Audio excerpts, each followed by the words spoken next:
사도행전 9장 32절에서 35절 말씀을 저와 여러분이 합독하도록 하겠습니다. 시작. 그때에 베드로가 사방으로 두루 다니며 요다에 사는 성도들에게도 내려갔더니 거기서 에니아라 하는 사람을 만나매 그는 중풍병으로 침상 위에 누운 지 8해라. 베드로가 이르되 에니아야, 예수 그리스도께서 너를 낫게 하시나니 일어나 내 자리를 정돈하라 한데 곧 일어나니 루다와 사론에 사는 사람들이 다 그를 보고 주께로 돌아오니라. 아멘. 착석하시겠습니다. 어떤 술 취한 사람이 다리 높은 곳에 올라가서 자살 소동을 벌였습니다. 그래서 이제 경찰도 오고 또 119 구조대도 오고 소방관들도 왔습니다. 그곳에서 그 중에서 한 노련한 경찰관이 그 사람하고 이야기를 하다가 그 사람이 있는 가까이까지 가게 되었습니다. 그리고 여러 번 설득하고 설득을 하였습니다. 어떻게 됐을까요? 죽었습니다. 그런데 그 사람이 죽은 것이 끝이 아니라 경찰관도 같이 죽었습니다. 설득당한 거예요. 이야기를 들어보니까 그 사람이 죽으려고 하는 그 상황하고 자기하고 너무너무 비슷하거든요. 그 이야기 들어보니까 자기도 살 이유가 없거든요. 그래서 같이 죽었습니다. 네거티브 마인드 바이러스가 옮긴 것이죠.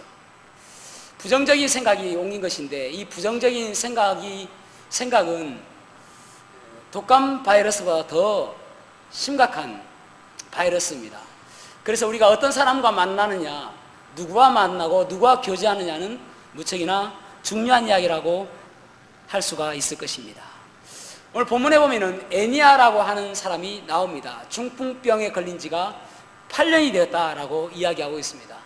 8년이 되었다는 것은 오랜 시간이었고 그도 개인적으로는 무척이나 힘든 시간이었겠지만은 가족들에게도 긴 고통의 시간이었을 것입니다. 그런데 베드로를 만남으로 인해서 놀라운 일이 벌어졌습니다. 낫게 되었다는 것이죠. 역전되어지는 인생, 반전의 인생이 되었다는 것입니다. 어떻게 이러한 역사가 일어날 수 있는지, 어떠한 이러한 역사가 일어났는지를 오늘 본문의 말씀을 통해서 만남이 있어야 역사가 일어납니다. 만남이 있어야 역사가 일어납니다. 라는 제목으로 말씀을 나누겠습니다. 첫 번째로는 어떠한 만남이 있어야 역사가 일어나냐면은 믿음의 사람과 만남이 있어야 될 때에, 만남이 일어날 때에, 만남이 있을 때에 역사가 일어나는 것을 볼 수가 있습니다. 오늘 본문 9장 32절에서 33절 말씀을 같이 한 목소리로 읽어보겠습니다. 시작.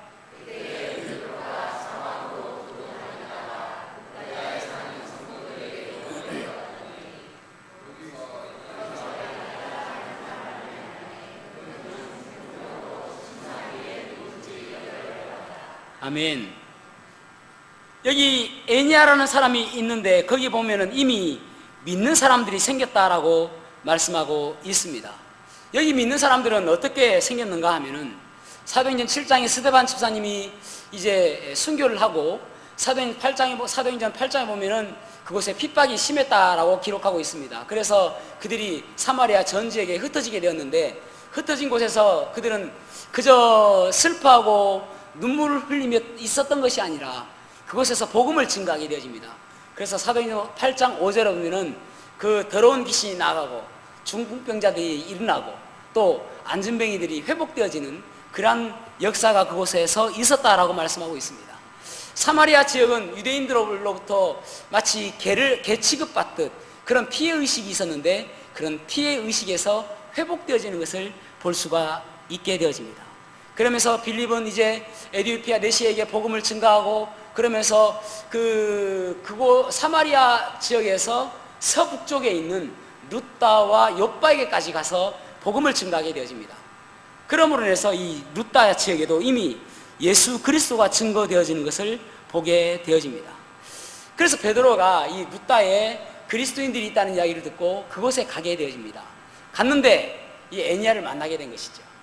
이 애니야에게는 다른 사람에게는 그저 평범한 만남일 수 있겠지만은 애니야에게는 이 베드로와의 만남이 그의 인생에서 가장 기적적인 일이고 가장 놀라운 일을 경험하게 되어지는 것입니다. 왜냐하면 그가 8년 동안이나 중풍병으로 앓았는데 일어나게 되었으니까요. 그래서 사람이 믿음의 사람을 만나게 되어지면은 역사가 일어나게 됨을 볼 수가 있는 것입니다. 우리가 잘 알고 있는 안중근 의사 있지 않습니까? 안중근 의사는 원래 천주교에서 세례를 받고 또 천주교 신자입니다. 그래서 천주교 신학을 공부하기도 하고 또 프랑스어를 공부하기도 하고 그렇게 했던 사람인데, 이제 그때의 조선의 상황은 어떠냐면은 을사조약이나 또 헤이그 밀사 사건이나 그것 때문에 고종이 폐위되어지는, 강제 폐위되어지는 그러한 일이 있었던 시대입니다. 그러니까 막 의병들이 일어나고 막 그럴 때예요. 안중근 의사가 나도 이제 의병이 되어야 되겠다, 그런 마음으로 일어서게 되는 것입니다. 그런데 그때 그가 다니고 있던 그 성당의 신부가 하는 이야기가, 이 조그만한 조선이 어떻게 저 강한 일본을 이길 수 있겠느냐, 말짱 아무런 도움이 안 되는 일이다, 하지 마라, 그렇게 이야기합니다. 그래서 포기하고 의병 활동하는 것을 포기하고 그냥 주지 않습니다. 그런데 아버지의 친구분이 한 분이 자기 집에 방문하게 되어집니다. 김진사라고 하는 분이에요. 이 김진사라는 분이 오셔가지고 이 안중근을 딱 보고 하는 이야기가 첫 마디가 그겁니다. 젊은 청년이 지금 나라는 망하고 있는데 이렇게 혼자 앉아서 편안하게 살 수 있느냐, 그 이야기를 하게 되어집니다. 그래서 그 이야기를 듣고 그가 이제 이야기하기를, 간도에 가면은 우리 조선인이 100만 명이 살고 있다. 그곳은 조선인들이 풍요하게 살고 있으니까 그곳에서 독립자금을 만들어가지고 독립운동을 해라. 젊은 사람이 이렇게 있어서는 안 된다라는 이야기를 듣게 되어지는 거예요. 그래서 간도로 갑니다. 간도와 연해주의 지역에 가가지고 그곳에서 이제 유명하신 한 목사님이 계시는데 김야견 목사님이라는 분입니다. 이분이 독립운동을 열심히 하시는 분이시고 독립운동을 서포트하시는 분이에요. 그래서 그분을 만나봐야 되겠다. 얼굴도 모르고 전혀 생면부지의 분인데 만나보기로 간 거예요. 수소문 끝에 찾아서 그분을 갔는데, 이 김야견이라는 분이 누구냐면은 윤동주 시인의 외삼촌입니다. 근데 가보니까 깜짝 놀란 거예요. 왜냐하면은 그 자기 집에 왔던 김진사, 그분이 김야견 목사님이에요. 깜짝 놀랐죠. 그러니까 이 김야견 목사님이 이 안중근 의사의 손을 탁 붙들고 하는 이야기가, 자네의 손에 조선이 달려있네 라고 하는 거예요. 그래서 이토 히로부미 저격을 하지 않습니까? 그럼으로 인해서 한국인의 기계를 온 세계에 알리게 되는 계기가 되어지게 되는 것입니다. 만약 이 안중근 의사가 이 김야견 목사님을 만나지 않았다면 그 인생에서는 그러한 일을 하지 않았을 것입니다. 그 인생에서 김야견 목사님이라는 분을 만났기 때문에 그 인생이 달라지는 인생을 살게 되어진 것이죠. 영국의 양심이라고 하는 윌리엄 윌버포스라는 분이 계십니다. 이 윌리엄 윌버포스가 자기의 피트라는 그 사람이 영국의 총리였습니다. 정치인으로서 이 윌버포스도 많은 사람들에게 유망한 사람이라고 그렇게 칭찬받는 사람이었습니다. 그런데 이 윌버포스가 예수님을 만나게 된 거예요. 그리고 나서 이 인생이 내가 예수님을 위해 살아야 되겠다. 그래서 내가 이때까지 했던 이 정치는 예수님을 위한 것이 아니고 오직 예수님을 위한 영적인 일을 내가 신경 써야 되겠다라고 했는데, 이분이 누구를 만나냐면은 그 노예상이고 또 Amazing Grace라는 그 찬송시를 쓴 이 존 뉴턴을 만나게 된 것입니다. 존 뉴턴이 그에게 이야기하기를, 당신을 하나님께서 부르신 목적이 무엇인지 알아야 됩니다. 그것은 바로 이 나라의 정치에 뛰어들어서 이 나라를 살리는 것이 바로 당신을 하나님께서 부르신 목적입니다 라고 이야기해 줍니다. 그래서 윌버포스가 그 모든 것들을 이때까지 생각했던 자기의 생각을 다 접고 정치계로 다시 뛰어듭니다. 그래서 이분이 했던 것이 무엇이냐면은 노예 무역 방지법을 만들게 되십니다. 그 다음부터는 영국에서 노예가 팔리지 않는 노예를 사고 팔 수 있는 무역을 금지하게 되어지고, 그리고 상류층의 퇴폐 문화들을 다 청산하게 되어지는 그러한 일을 하게 되어집니다. 그래서 오늘날도 이 윌버포스라고 하면은 영국인의 양심이라고 칭송받는 사람이 되어지는 것입니다. 여러분, 사람이 사람을 만났을 때에 그 사람이 완전히 바뀌어지고 역사가 일어나게 됨을 우리는 보았습니다. 성경에서도 보면은 솔로몬의 아들이었던 르호보암은 그의 원로들의 말을 듣지 아니하고 그가 잘 친하게 지냈던 친구들, 그런 동무들, 그 동무들하고 잘 어울림으로 인해서 결국은 나라가 분열되어지는 그러한 불행을 겪지 않습니까? 엘리시 사장의 아들들도 불량배들과 어울림으로 인해서 그 인생이 패가망신하는 그런 인생이 되어진 것을 우리는 잘 알고 있습니다. 사람이 누구를 만나느냐는 너무나도 중요한 것입니다. 믿음의 사람과 교제하기를 즐겨하시기를 바랍니다.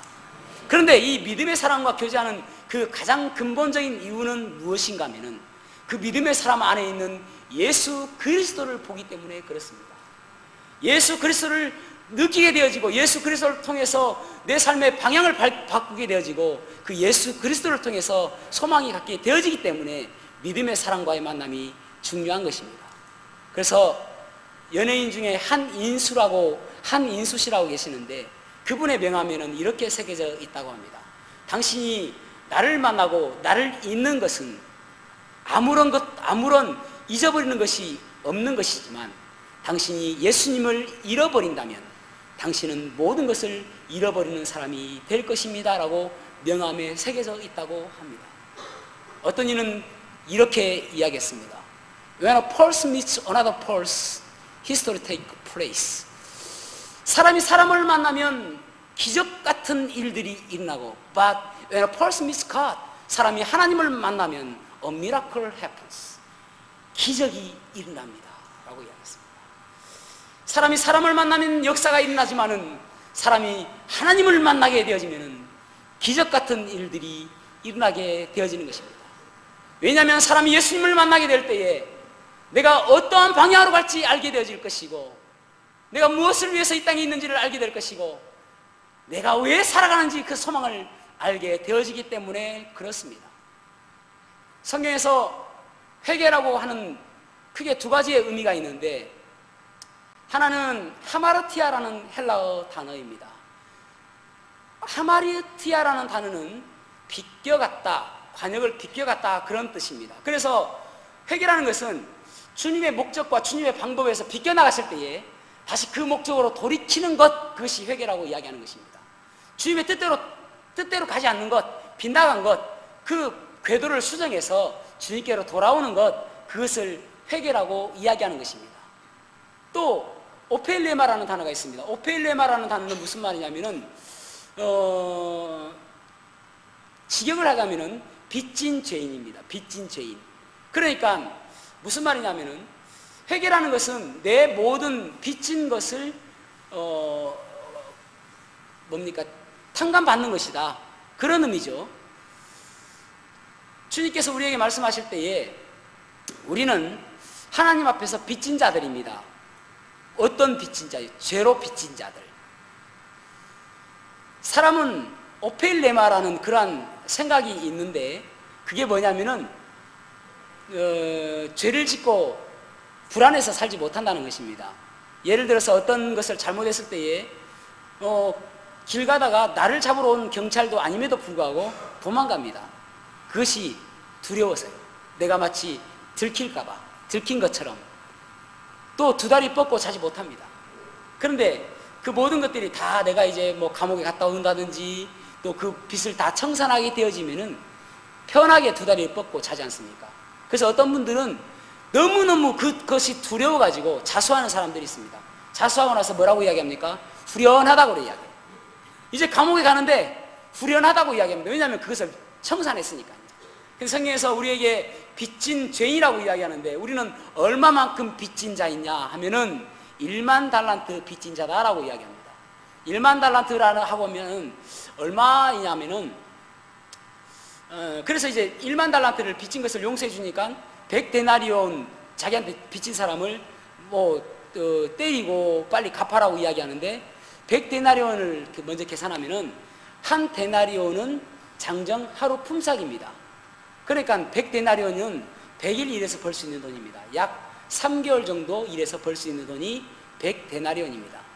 그러면은 1만 달란트는 얼마냐면은 6,000데나리온이 한 달란트입니다.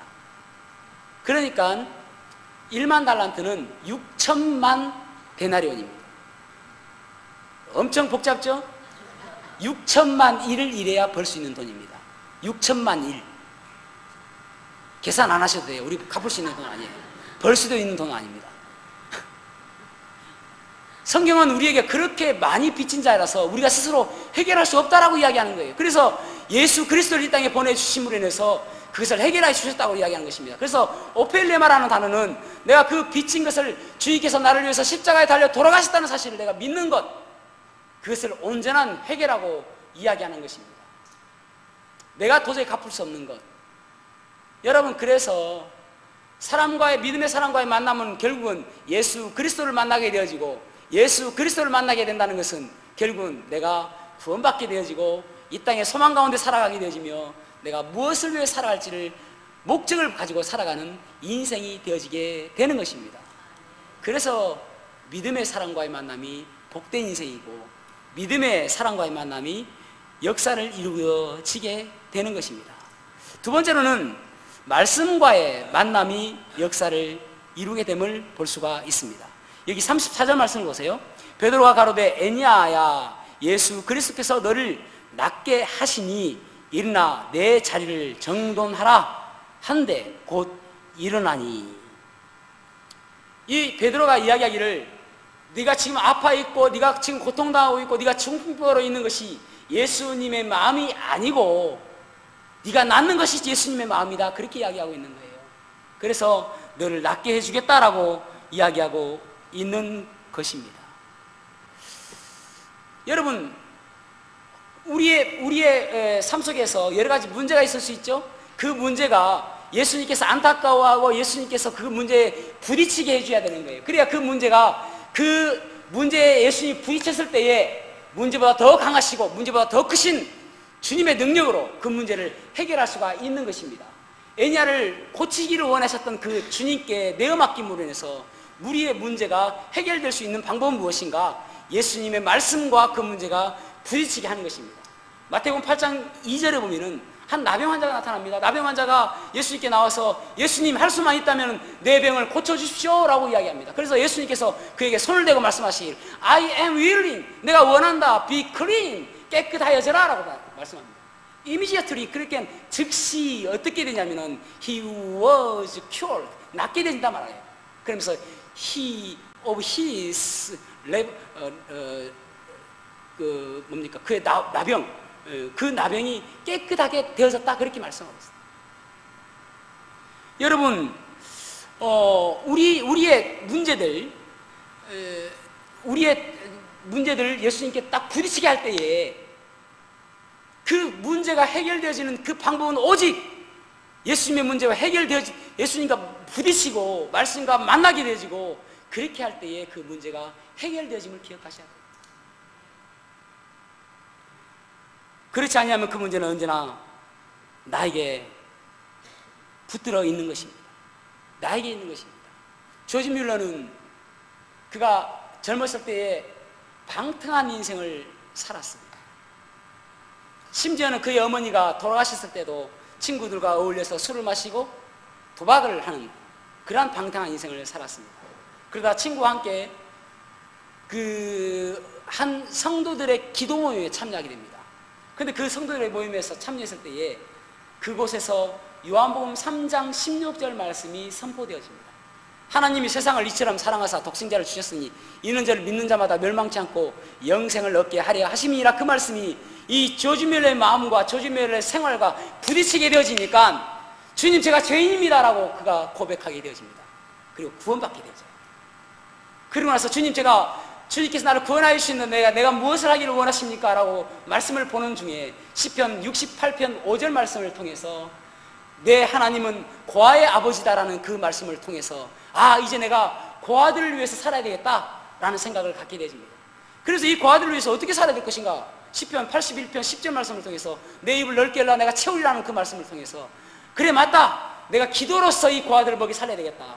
그래서 이 조지 뮬러가요 66년간 무려 15만 명이나 되는 고아들을 도와주고요.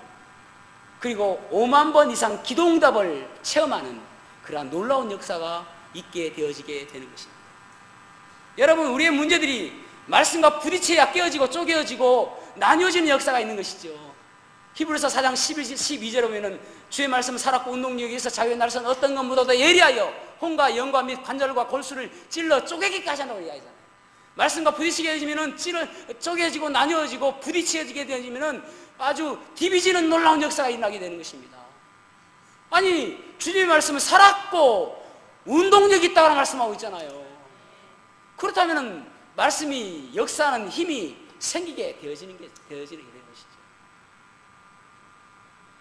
무엇이 문제입니까?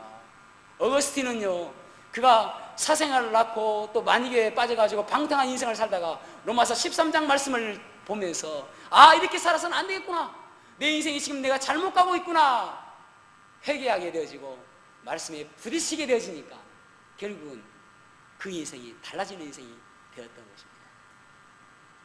사랑하는 성도 여러분, 내 생각과 다른 말씀이 선포되어질 때가 있습니까? 나를 불편하게 하는 것들이 있습니까? 마치 내가 손해보는 것처럼 느껴지는 것이 있습니까? 하나님이 이것만은 내가 하고 싶지 않습니다라고 할 때에 말씀이 선포되어지고 있습니까? 그 말씀에 순종하는 삶이 되어질 때에 그 문제들이 깨어지고 쪼개지는 역사가 일어나게 되는 것입니다. 그래서 말씀에 부딪히는 인생이 되어져야 됩니다. 또한 말씀이 성취되어지는 인생이 되어져야 됩니다. 말씀이 부딪히는 인생이 되어져야 되고 말씀이 내 삶 속에서 성취되어지는 인생이 되어져야 된다는 것입니다. 말씀이 성취된다는 말은 무슨 말이냐면은 말씀이 내 삶 속에서 역사하심으로 인해서 내가 말씀에 설득되어지는 그런 인생입니다. 말씀에 의해서 내 삶이 교정되어지고 말씀에 의해서 내 삶이 달라지는 설득되어지는 인생, 그래서 내 삶이 말씀에 의해서 이루어지는 인생. 예를 들어서 베드로가 예수님께 나왔을 때 마태복음 4장 19절에 보면은 예수님께서 베드로 보고 뭐라고 말씀하시냐면은 나를 따라 오늘라 내가 너희로 사람을 낚는 어부가 되게 하리라 말씀하십니다. 이 베드로가 사람을 낚는 어부가 되게 할 것이라고 말씀하세요. 그러면서 요한복음 1장 40절에 보면은 안드레가 이 베드로를 데리고 옵니다. 그러자 예수님께서 그에게 뭐라고 이야기하시냐면은 요한의 아들 시몬아, 내가 너를 시몬이라 이야기하지 않고 게바라고 이야기하겠다라고 이야기합니다. 게바라는 것은 아람어로 아람어인데 헬라어로는 페트라라는 단어입니다. 그래서 페트라라는 단어에서 베드로라는 단어가 나왔습니다. 그러니까 베드로라는 단어와 게바라는 단어는 똑같은 이야기입니다. 베드로를 아람어로 이야기하면 게바라는 단어죠. 다시 말해서 반석이라는 뜻입니다. 너는 내가 앞으로는 반석이라고 부르겠다 하니까 베드로가 반석 같은 인생이 되어지잖아요. 말씀이 성취되어지는 그러한 인생이 되어진 것이죠. 바울을 보세요. 바울은 그가 이제 예수님을 다메섹으로 가다가 예수님을 만남으로 해서 그가 눈이 멀었지 않습니까? 그때 선지자 아나니아에게 가서 안수해서 눈을 뜨게 하라고 말씀하잖아요. 그때 아나니아가 아니 어떻게 갈 수 있습니까? 라고 이야기했을 때에 주님께서 아나니아에게 하신 말씀이 이 사람은 이방인과 또 임금들과 또 이스라엘 사람들에게 택한 미리 준비한 나의 그릇이다 라고 이야기합니다. 바울은 그렇게 그릇된 인생을 살아가잖아요. 그렇게 말씀이 내 삶 속에서 성취되어지는 인생이 되어져야 된다는 것이죠. 사사기 6장에 보면은 기드온이 나옵니다. 기드온이 밀타작을 해야 되는데 밀타작은 마당에 넓은 데서 바람이 쑥 부는 그곳에서 밀타작을 해야 되거든요. 그런데 뒤뜰에서 숨어가지고 혹시 이 밀타작하다가 빼앗기지 않을까, 미디안 사람들에게 빼앗기지 않을까 두려워하는 마음으로 포도주 항아리에서 지금 밀타작을 하고 있는 거예요. 근데 그 숨어서 막 하고 있는 이 쫌생이 같은 이 기드온에게 천사가 나타나가지고 뭐라고 호칭하냐면은 마이티 워리어라고, 큰 용사여라고 이야기한단 말이죠. 아니 이 쫌생아, 이 겁쟁이야, 너 왜 그렇게 하고 있어? 그렇게 핀잔 주지 않고 너 앞으로 큰 용사가 될 것이다 라는 마음으로 큰 용사야라고 호칭해 준단 말이에요. 결국은 큰 용사가 되는 그러한 인생이 되지 않습니까? 말씀이 성취되는 인생이 되어야 됩니다. 내 삶이 하나님께서 네가 어떻게 되기를 원하신다라고 했을 때에 그 사람으로 되기를 소망하는 마음으로 살아가야 되는 거예요. 여러분에게 주님께서 뭐라고 말씀하여 주셨습니까? 연초에 어떻게 말씀을 받았습니까? 우리가 말씀을 볼 때마다 하루하루 하나님께서 내가 어떻게 살기를 원하십니까? 그 말씀대로 순종하며 살아가는 모습이 되어질 때에 말씀이 내 삶 속에서 역사하는 능력이 되어지는 것입니다. 그것이 바로 살았고 운동력이 있는 좌우의 날선 어떤 것보다도 예리해서 내 삶이 쪼개어지고 나뉘어지고 그리고 부서지는 놀라운 역사가 일어나게 되는 것입니다. 나뉘어지는 것이죠. 거룩한 것과 부정한 것들이 나뉘어지고 하나님께서 기뻐하시는 것과 슬퍼하는 것이 나뉘어지고 하나님께서 원하시는 방법대로 나뉘어지는 것이죠. 말씀이 성취되는 인생입니다. 말씀이 설득되어지는 인생입니다.